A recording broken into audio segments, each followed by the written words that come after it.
My name is Njeri. I am a 17-year-old girl and I live in Kenya. My name is Daughter of a Warrior in Swahili.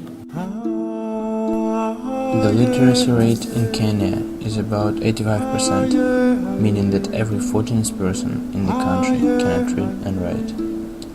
Out of all Kenya's children, only 24% attend secondary school and only 2 attend higher institutions.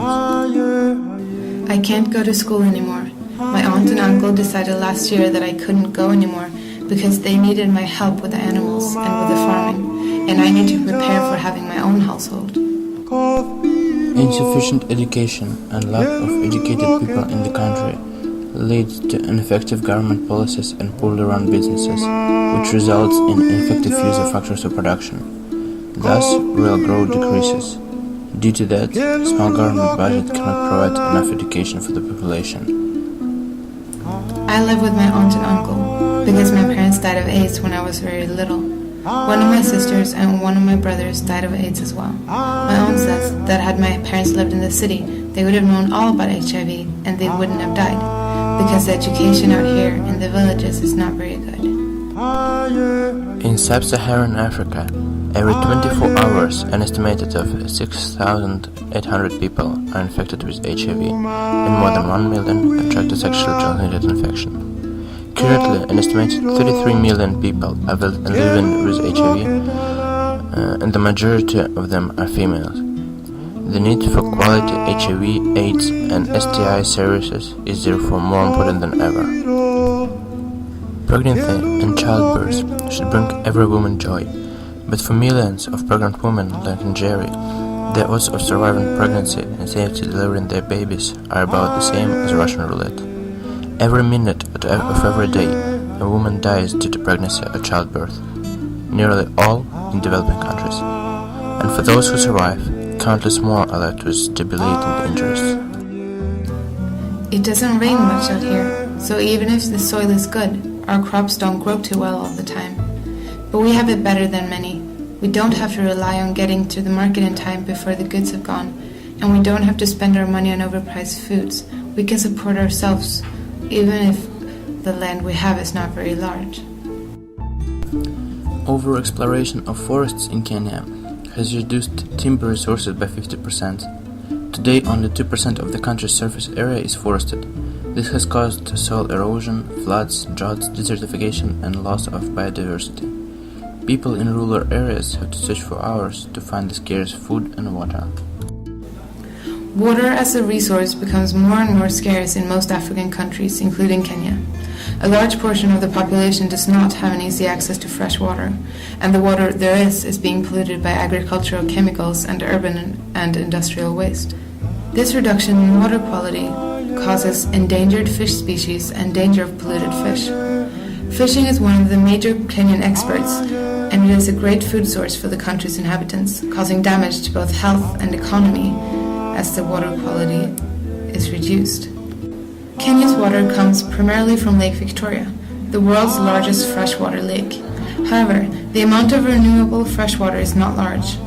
The level of rains in the Middle African region is low, supplying about 600 cubic meters of water per capita annually.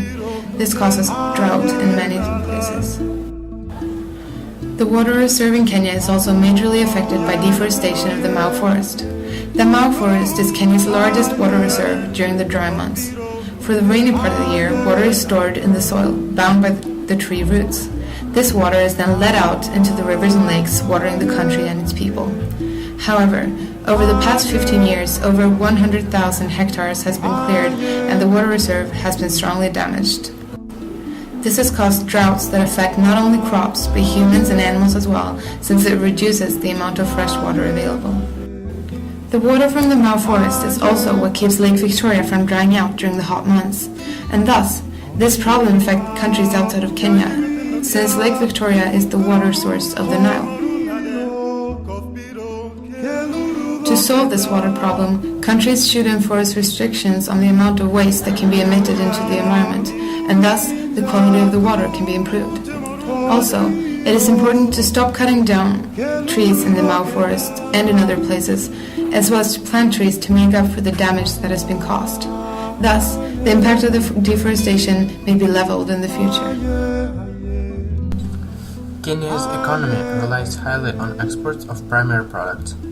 Among its main exports are black tea, coffee, fish, tobacco, and other crude materials and agricultural products.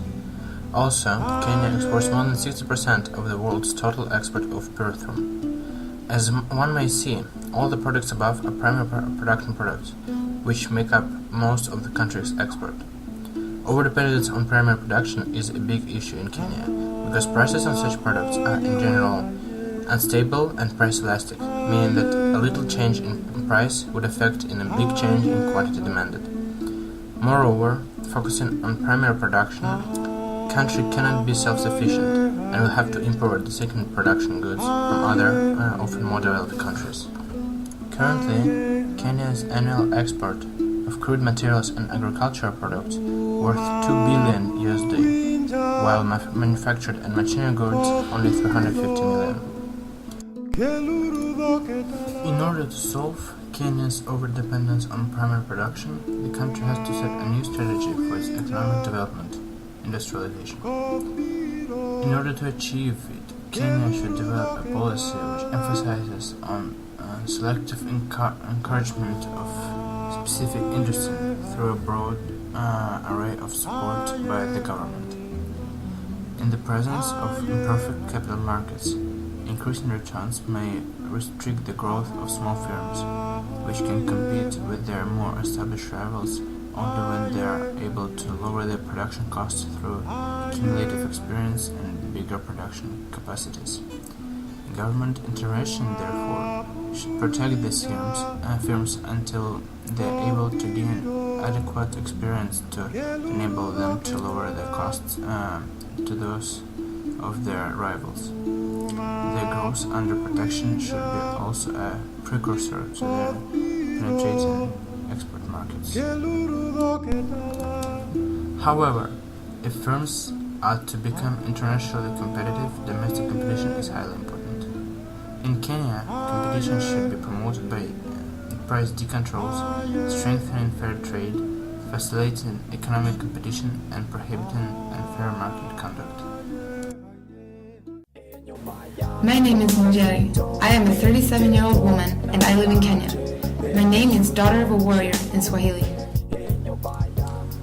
Now Kenya has industrialized its economy. Firms growing and developing, and factories employ tens of thousands of workers all around the countries. With Kenya getting rid of its dependence on primary production, global price fluctuation on raw materials and agricultural products won't affect their economy anymore, and it will be much more stable. Protected firms will grow and develop enough to be competitive with foreign firms. The government will no longer have to subsidize them. Moreover, the cycle that was discussed above will now be broken, as the country's wealth increases and the government may now set up new schools and universities. I was able to resume my education when I was 25. I went to university in Nairobi, and now I am an English teacher for high school students. I have started a school in the rural area where I used to live. I am educating the people there in English, and I am also teaching the people about HIV prevention. Now that the economy is better, the government is able to afford to support me in my school, and I can help others to a better life.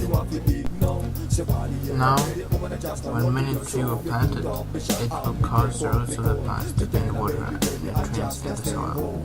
Also, the trees will provide the soil with nutrients both as it lives and as it dies. Even if it doesn't rain much here, there is still water conserved in the soil, so now my people can grow their crops all year round. The goods around here aren't as expensive anymore either, since the crop yield is so much greater now. Even the desert stopped growing. Our country is blooming.